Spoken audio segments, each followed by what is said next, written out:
नमस्कार साथियों, आप देख रहे हैं यूपी समाचार। यहाँ पर आपको 20 मिनट में यूपी की 50 बड़ी खबरें मिलेगी, तो वीडियो को पूरा जरूर देखें। आज की पहली खबर, यूपी में बेमौसम बारिश से खराब गेहूं की भी होगी खरीद। बेमौसम बारिश से प्रभावित गेहूं फसल को लेकर केंद्र सरकार ने यूपी के किसानों को बड़ी राहत दी है। रबी विपणन सत्र 2026 से 27 में पूरे प्रदेश में गेहूं की खरीद गीले गुणवत्ता मानकों के साथ करने की अनुमति दे दी गई है, ताकि किसानों को नुकसान से बचाया जा सके। यह फैसला केंद्रीय उपभोक्ता मामले, खाद्य एवं सार्वजनिक वितरण मंत्रालय ने उत्तर प्रदेश सरकार के अनुरोध पर लिया है। इस संबंध में बुधवार को आदेश जारी कर दिया गया है।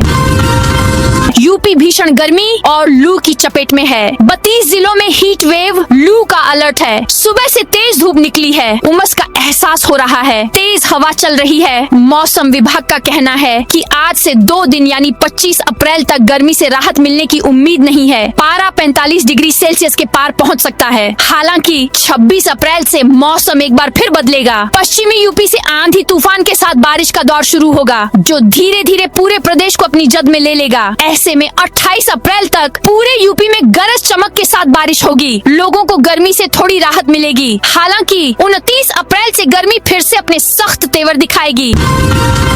अब खाद और बीज के दुकानदार भी बनाएंगे फार्मर आईडी, किसानों के लिए राहत। यूपी के बहराइच जिले में 100% किसानों की फार्मर आईडी बनाने के लिए कृषि विभाग जुटा है। अब जिला कृषि अधिकारी ने जिले के खाद व बीज दुकानदारों को भी किसानों के फार्मर आईडी बनाने के निर्देश दिए हैं। आईडी बनाने के साथ ही मोबाइल ऐप पर पंजीयन में भी मदद करेंगे। डीओ ने बताया कि ऐप डाउनलोड करवाकर खाद लेने के लिए आने वाले किसानों की मौके पर ही आईडी बनाएंगे। इसकी शुरुआत जिले में जरवल से कर दी गई है। इस किसानों को राहत मिलेगी। रवि किशन ने योगी की शेर के पुतले संग फोटो खींची। गोरखपुर में सीएम योगी ने गुरुवार को शेर के पुतले के साथ फोटो खिंचवाई। सांसद रवि किशन ने अपने मोबाइल फोन से सीएम की तस्वीरें क्लिक की। नए नए पोज बताए। योगी ने शेर के पुतले के पेट और चेहरे पर हाथ रखकर पोज दिए। रवि किशन ने योगी से कहा, महाराज जी शेर के फेस के साथ लो एंगल बनाइए। इतना सुनते ही सीएम और आसपास मौजूद लोग खिलखिलाकर हंस पड़े। कहने लगे कि ये शूटिंग वाला आइडिया है। इस पर सांसद ने जवाब दिया, जिंदगी भर यही तो सीखा है।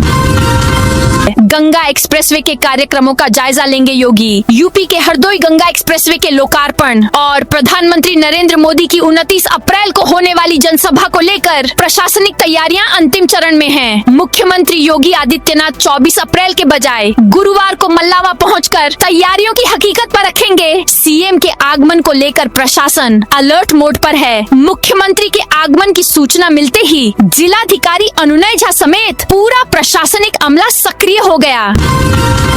यूपी में रोडवेज कर्मचारियों को सीएम योगी का तोहफा। उत्तर प्रदेश राज्य सड़क परिवहन निगम रोडवेज के नियमित कर्मचारियों के लिए राहत भरी खबर है। सरकार ने उनके महंगाई भत्ते डीए में 5% की बढ़ोतरी कर दी है। अब कर्मचारियों को उनके मूल वेतन का 55% की दर से महंगाई भत्ता मिलेगा। इसका लाभ निगम के करीब 14,000 नियमित अधिकारियों और कर्मचारियों को मिलेगा। इस संबंध में अपर मुख्य सचिव अर्चना अग्रवाल की ओर से आदेश जारी कर दिया गया है। यूपी बोर्ड 10वीं का रिजल्ट जारी हो गया है। इस साल 90.42% छात्र छात्राएं पास हुए हैं। 97.83% अंकों के साथ सीतापुर की कशिश वर्मा और बाराबंकी की अंशिका वर्मा ने टॉप किया। 97.50% अंकों के साथ दूसरे नंबर पर बाराबंकी की अदिति रही। 97.33% अंकों के साथ सीतापुर की अर्पिता, झांसी के ऋषभ साहू, बाराबंकी की परिवर्मा तीसरे नंबर पर रही। छात्र ऑफिशियल वेबसाइट पर जाकर अपना रिजल्ट देख सकते हैं। पिछले साल परीक्षा खत्म होने के 44 दिन बाद यानी 25 अप्रैल को परीक्षा परिणाम घोषित किए गए थे। इस तरह पिछली बार के मुकाबले इस बार 2 दिन पहले ही बोर्ड ने परीक्षा परिणाम घोषित कर दिए हैं। गाड़ियों को मॉडिफाई कराने वालों को अब होगी जेल। नियमों का उल्लंघन कर गाड़ियों में अब मनमाना बदलाव कराने वालों को जेल भेजा जाएगा। यातायात निदेशालय ने राज्य में ध्वनि प्रदूषण को कम करने के लिए मानक संचालन प्रक्रिया SOP जारी की है। SOP के अनुसार मोटर वाहन अधिनियम के तहत गाड़ियों में मनमाना बदलाव करने वाले वाहन निर्माताओं, आयातकर्ताओं व डीलरों को 1 वर्ष की सजा का प्राविधान है। वहीं वाहन मालिक द्वारा वाहन में बदलाव कराने या अमान्य पुर्जों को लगवाने के मामले में कानून के अनुसार 6 माह की सजा और 50,000 रुपए का जुर्माना लगाया जाएगा। लखनऊ में 100 साल पुराने हेरिटेज पेड़ों की होगी मैपिंग। गोखले मार्ग पर महात्मा गांधी के हाथों लगाया गया बरगद। टीले वाली मस्जिद पर लगे पुराने इमली के पेड़ की अब मैपिंग होगी। राजधानी में 100 साल की उम्र पार कर चुके हेरिटेज पेड़ों की प्रजाति व लोकेशन के साथ ही एक पूरा कैटलॉग तैयार किया जाएगा। यह catalogue Lucknow museum of heritage and art में प्रदर्शित होगा। LADA उपाध्यक्ष प्रथमेश कुमार ने वर्ल्ड अर्थ डे पर इस संबंध में आदेश जारी कर दिया है। होमगार्ड भर्ती परीक्षा को लेकर योगी सरकार सख्त। प्रदेश में 25 से 27 अप्रैल के बीच होने वाली होमगार्ड की भर्ती परीक्षा को लेकर सरकार पूरी तरह सतर्क है। मुख्यमंत्री योगी आदित्यनाथ ने बुधवार को स्पष्ट किया है कि परीक्षा की शुचिता और गोपनीयता सर्वोपरि है और इसमें किसी भी तरह की लापरवाही या गड़बड़ी बर्दाश्त नहीं की जाएगी। नकल कराने, साल्वर गैंग सक्रिय करने या अफवाह फैलाने वालों के खिलाफ सख्त कार्रवाई के निर्देश दिए गए हैं।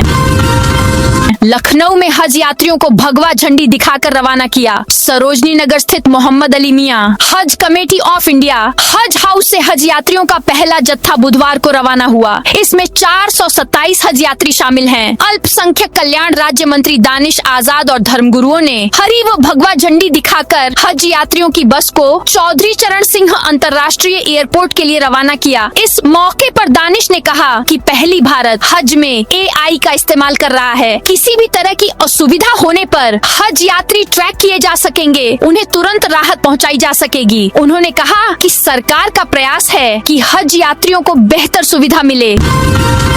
यूपी पंचायत चुनाव में देरी से ग्राम प्रधान परेशान। उत्तर प्रदेश पंचायत चुनाव अब मई जून के तय समय पर होने मुश्किल हैं। पंचायत चुनाव की वोटर लिस्ट का प्रकाशन पहले 22 अप्रैल को होना था, लेकिन अब इसे 30 जून तक टाल दिया गया है। ऐसे में प्रधानी का चुनाव लड़ने की तैयारी कर रहे भावी उम्मीदवारों के साथ ही वर्तमान प्रधानों की चिंता भी बढ़ गई है। पंचायती राज ग्राम प्रधान संगठन ने योगी सरकार से प्रधानों का कार्यकाल बढ़ाए जाने की मांग की है। हज यात्रियों के लिए जरूरी एडवाइजरी। हज यात्रा पर जाने वाली महिला यात्रियों के लिए एक महत्वपूर्ण एडवाइजरी जारी की गई है। बरेली हज सेवा समिति के संस्थापक पम्मी खा वारसी ने मुस्लिम महिलाओं को सलाह दी है कि वे यात्रा के दौरान अपनी उंगलियों और अंगूठे पर मेहंदी लगाने से बचें। उनका कहना है कि यह सलाह खास तौर पर एयरपोर्ट पर होने वाली बायोमेट्रिक वेरिफिकेशन प्रक्रिया को ध्यान में रखते हुए दी गई है। हवाई अड्डों पर इमिग्रेशन के दौरान यात्रियों के फिंगरप्रिंट लिए जाते हैं, जिनकी सटीक पहचान बेहद जरूरी होती है। नहीं लगेगी वाहनों की लाइन, AI से बिना रुके कट जाएगा टोल। प्रधानमंत्री नरेंद्र मोदी 29 अप्रैल को गंगा एक्सप्रेसवे का उद्घाटन कर सकते हैं। इसके बाद ये मार्ग आम लोगों के लिए पूरी तरह से खुल जाएगा। यहाँ टोल व्यवस्था पूरी तरह आधुनिक और डिजिटल रहेगी, ताकि वाहनों को टोल प्लाजा पर रुकने की आवश्यकता ही न पड़े। टोल वसूलने के लिए अत्याधुनिक सेंसर और आर्टिफिशियल इंटेलिजेंस AI तकनीक पर आधारित हाईटेक कैमरे लगाए गए हैं। जनगणना में आप खुद भी भर सकते हैं अपनी और परिवार की डिटेल। उत्तर प्रदेश में जनगणना की तैयारियां जोर शोर से चल रही हैं। इस बीच प्रदेश के मुख्य सचिव ASP गोयल ने वीडियो कॉन्फ्रेंसिंग के जरिए सभी मंडलायुक्तों और जिलाधिकारियों के साथ साप्ताहिक समीक्षा बैठक में महत्वपूर्ण दिशा निर्देश दिए। जनगणना 2027 की तैयारियों की समीक्षा करते हुए उन्होंने सभी अधिकारियों और कर्मचारियों को निर्देश दिए कि वे इस महत्वपूर्ण काम की सफलता सुनिश्चित करने के लिए सक्रिय रूप से काम करें। प्रदेश में औद्योगिक अशांति और साजिश रचने वालों पर रखें पैनी नजर। मुख्यमंत्री योगी आदित्यनाथ ने कहा है कि कुछ जिलों से ऐसी सूचनाएं मिली हैं कि अराजक तत्व राज्य में औद्योगिक अशांति, जातीय हिंसा व संघर्ष भड़काने का प्रयास कर रहे हैं। उन्होंने पुलिस अधिकारियों को निर्देश दिए कि ऐसी साजिश करने वाले अराजक तत्वों पर पैनी नजर रखते हुए उनसे सख्ती से निपटा जाए। मुख्यमंत्री ने 30 अप्रैल से 2 मई के बीच पुलिस को विशेष सतर्कता बरतने की हिदायत देते हुए कहा कि किसी भी असहज स्थिति के उत्पन्न होने से पूर्व ही प्रभावी कार्रवाई की जाए। लखनऊ बार एसोसिएशन चुनाव, 116 प्रत्याशी मैदान में। लखनऊ बार एसोसिएशन का आज वार्षिक चुनाव है। इसमें पहली बार महिला आरक्षण लागू किया गया है। 22 पदों के लिए 116 प्रत्याशी मैदान में हैं। कैसरबाग स्थित एसोसिएशन के परिसर में 3700 से ज्यादा वकील वोट डालने पहुंचे हुए हैं। कई वकीलों का कहना है कि प्रैक्टिस न करने वाले भी चुनाव लड़ रहे हैं। इस बार के चुनाव में महिलाओं के लिए कोषाध्यक्ष समेत कुल 7 पद आरक्षित किए गए हैं। कोषाध्यक्ष पद के लिए 4 महिला उम्मीदवार मैदान में हैं, जबकि वरिष्ठ और कनिष्ठ कार्यकारिणी के 6 पदों में 3-3 सीटें महिलाओं के लिए सुरक्षित रखी गई हैं।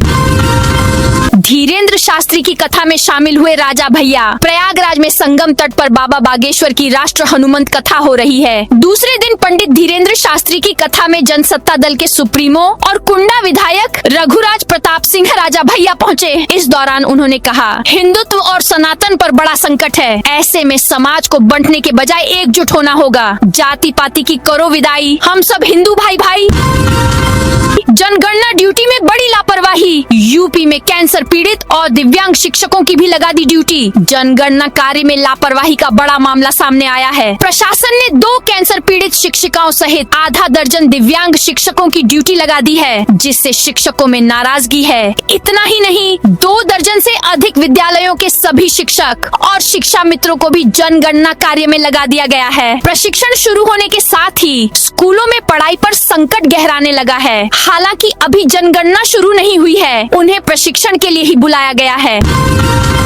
साइबर ठगों ने एएनएम के बैंक अकाउंट से उड़ाए रुपए। बलिया में साइबर ठगी के एक मामले को लेकर गुरुवार को स्वास्थ्य विभाग में जमकर हंगामा हो गया। ठगी की शिकार एएनएम रीमा पटेल ने चिकित्सा अधीक्षक पर लापरवाही का आरोप लगाते हुए अपने सहयोगियों के साथ पीएचसी परिसर में धरना प्रदर्शन शुरू कर दिया। यह पूरा मामला बांसडीह तहसील क्षेत्र का है। एएनएम का आरोप था कि विभागीय व्हाट्सएप ग्रुप में भ्रामक जानकारी साझा किए जाने के कारण वह साइबर ठगों के जाल में फंस गईं। उन्होंने ठगी गई रकम की जिम्मेदारी चिकित्सा अधीक्षक पर लगाते हुए उसकी भरपाई की मांग की। लखनऊ में मेयर के नेम प्लेट पर जूते मारने की घटना के बाद मेयर सुषमा खरकवाल ने अखिलेश यादव से सवाल पूछा है। मेयर ने कहा कि जिस पार्टी के लोगों ने मेरे आवास पर तोड़फोड़ की और जूते चप्पल मारे, उनके राष्ट्रीय अध्यक्ष की मैं बड़ी बहन हूँ। मैं अपने भाई अखिलेश यादव से पूछना चाहती हूँ, क्या पार्टी के लोगों द्वारा आपकी बहन को जूता मारना सही है? दूसरी बात, मैं लखनऊ की प्रथम नागरिक हूँ। 10.5 0 लाख वोटों में से 5.25 मुझे मिले। इस तरह से क्या आपने लखनऊ का सम्मान किया है? ये जूता आपने किसको मारा? ये सवाल मेयर ने लखनऊ नगर निगम सदन में निंदा प्रस्ताव के दौरान किए।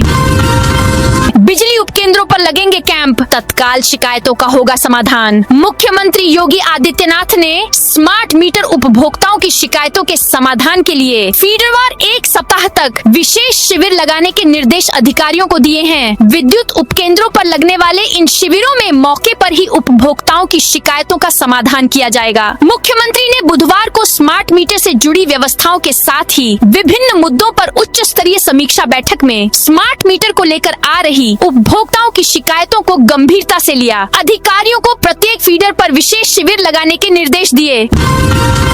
यूपी में 7 मई से शुरू होगी स्वगणना। जनगणना 2027 के लिए प्रदेश में तैयारियां अंतिम चरण में पहुंच गई हैं। 7 मई से 21 मई तक लोगों को स्वगणना की सुविधा रहेगी। इसके बाद 22 मई से 20 जून के बीच पहले चरण में घरों की गणना। सीमांकन के लिए करीब 5.27 लाख प्रगणक और सुपरवाइजर फील्ड में उतरेंगे। इससे पहले HLBC पोर्टल पर जिलों की मैपिंग पूरी होने वाली है। इस पोर्टल के जरिए घर घर की गणना के लिए मकानों के डिजिटल ब्लॉक बनाए जा रहे हैं, उनकी सीमाएं तय की जा रही हैं और नक्शे तैयार किए जा रहे हैं। शेष मैपिंग कार्य अगले 2 दिनों में पूरा करने के निर्देश दिए गए हैं।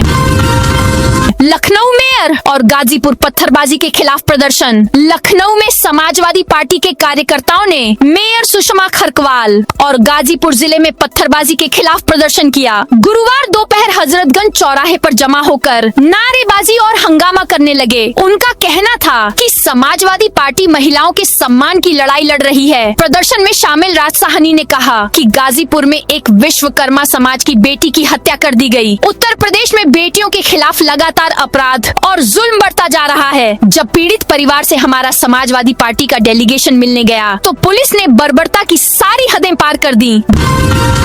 2 दिवसीय दौरे पर यूपी आएंगे पीएम मोदी। नारी शक्ति प्रदेश के राजनीतिक परिदृश्य पर चुनावी धूप तेज होने लगी है। नारी शक्ति वंदन संशोधन विधेयक के लोकसभा में गिरने से क्षुब्ध भाजपा यूपी को राजनीति प्रयोगशाला बनाने की तरफ बढ़ रही है। 21 अप्रैल को मुख्यमंत्री योगी आदित्यनाथ अपने आवास से दोनों उप मुख्यमंत्रियों के साथ तेज धूप में पदयात्रा पर निकले। वहीं 29 अप्रैल को प्रधानमंत्री नरेंद्र मोदी वाराणसी में 50,000 महिलाओं के बीच जनसभा कर भावनात्मक धरातल को राजनीतिक रूप से उर्वर बनाएंगे। अयोध्या पहुंचने वाले भक्तों को भीषण गर्मी से राहत। अयोध्या में भीषण गर्मी के बीच राम मंदिर अयोध्या आने वाले श्रद्धालुओं को राहत देने के लिए तीर्थ यात्री सुविधा केंद्र पीएफसी में बनाए गए 2 वातानुकूलित प्रतीक्षालय आमजन के लिए खोल दिए गए हैं। आधुनिक सुविधाओं से लैस इन प्रतीक्षालयों में अब श्रद्धालु आराम के साथ अपनी बारी का इंतजार कर सकेंगे। कानपुर जू में एक बाघ पर 1 लाख महीना खर्च। कानपुर चिड़ियाघर में रहने वाले एक बाघ का खर्च 1 लाख रुपए प्रति महीने के आसपास है। यहाँ रहने वाले जानवरों का खर्च इंसानों के खर्च से 5 गुना ज्यादा है। जबकि एक मध्यम वर्गीय परिवार एक महीने में 15 से 20 हजार रुपए के खर्च में अपने परिवार का भरण पोषण कर लेता है। यही खर्च सर्दियों के दिनों में करीब 10% तक बढ़ जाता है। ऐसे में एक मध्यम वर्गीय परिवार के खर्च से ज्यादा एक बाघ के ऊपर खर्च किया जा रहा है। लेकिन अब गर्मियों में टेम्परेचर 44 डिग्री के पार हो गया है। ऐसे में चिड़ियाघर के जानवरों, पक्षियों और अन्य जीवों के खर्च और बढ़ गए हैं।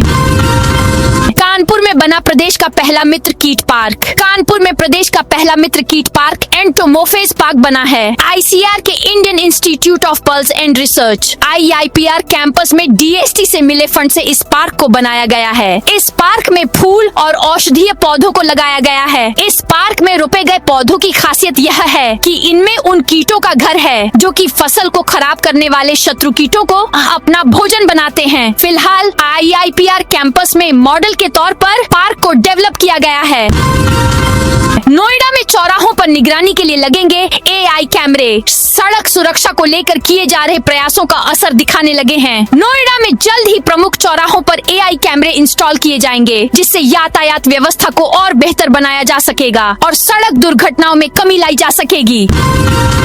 गाजीपुर में सपा के 2 विधायकों समेत 46 पर FIR। गाजीपुर में सपा प्रतिनिधिमंडल और गांव वालों के बीच बुधवार को हुए बवाल के बाद पुलिस ने 46 सपा नेताओं और 200 अज्ञात लोगों के खिलाफ FIR दर्ज की है। आरोपियों में सपा के 2 विधायक और जिलाध्यक्ष भी शामिल हैं। पथराव और बवाल करने वालों की पहचान वीडियो फुटेज के आधार पर कराई जा रही है। दरअसल 15 अप्रैल को करंडा थाना क्षेत्र के कटरिया गाँव की रहने वाली 16 साल की निशा विश्वकर्मा का शव जमानिया पुल के पास नदी में मिला था। इसी बीच बुधवार को सपा का प्रतिनिधिमंडल पीड़ित परिवार से मिलने गांव जा पहुंचा। हालांकि गांव के लोग इस मुद्दे को राजनीतिक रंग देने के पक्ष में नहीं थे। उधर सपाइयों को पुलिस ने गांव के बाहर रोका तो पहले पुलिस से झड़प शुरू हो गई।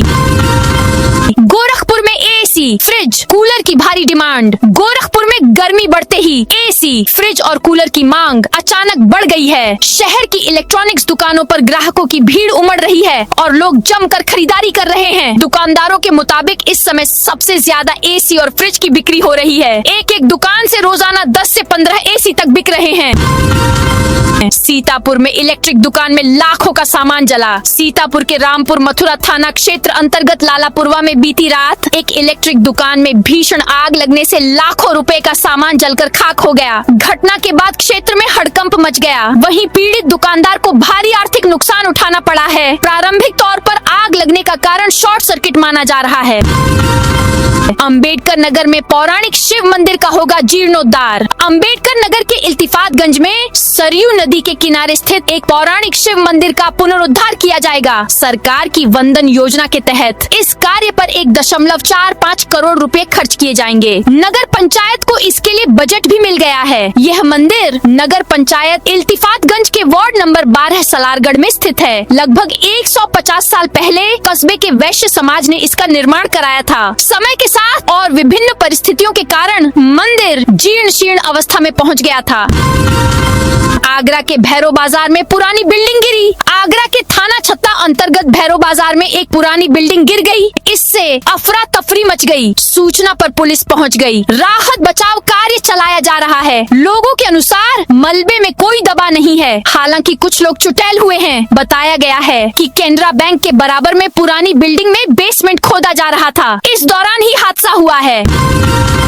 बंगाल के कुमारगंज में बीजेपी प्रत्याशी को दौड़ाकर पीटा। पश्चिम बंगाल के दक्षिण मिदनापुर में कुमारगंज सीट से भाजपा कैंडिडेट सुवेंदु सरकार पर हमला हुआ है। वीडियो में दिख रहा है कि सुवेंदु हमले से बचने के लिए भाग रहे हैं। उनका सिक्योरिटी गार्ड उनके साथ है। इसके बावजूद भीड़ सुवेंदु को पीटती है। इधर बर्नपुर के रहमत नगर इलाके में आसनसोल साउथ सीट से भाजपा उम्मीदवार अग्निमित्रा पॉल की कार पर भी हमला हुआ। इससे गाड़ी के पीछे का शीशा टूट गया। अग्निमित्रा ने बताया कि एक मतदान केंद्र से बाहर निकलते समय उनकी कार पर पत्थर फेंके गए। लखनऊ में 10,71,000 की साइबर ठगी। 2 खातों से पैसा निकाल पश्चिम बंगाल भेजा। लखनऊ के अलीगंज के रहने वाले दंपति के 2 बैंक खातों से जालसाजों ने 10 लाख रुपए निकालकर पश्चिम बंगाल के खातों में ट्रांसफर कर दिए। पीड़ितों ने साइबर क्राइम पोर्टल पर शिकायत दर्ज कराने के साथ ही विकास नगर थाने में मुकदमा दर्ज करवाया है। पीड़ित अशोक कुमार गोयल ने बताया कि उनके और पत्नी सीमा गोयल के खाते से 19 फरवरी 5 लाख और 80,000 रुपए निकल गए। वहीं कुर्सी रोड शाखा के खाते से 4.91 लाख रुपए निकाल लिए गए। दोनों खातों से 10.71 लाख रुपए ट्रांसफर हो गए।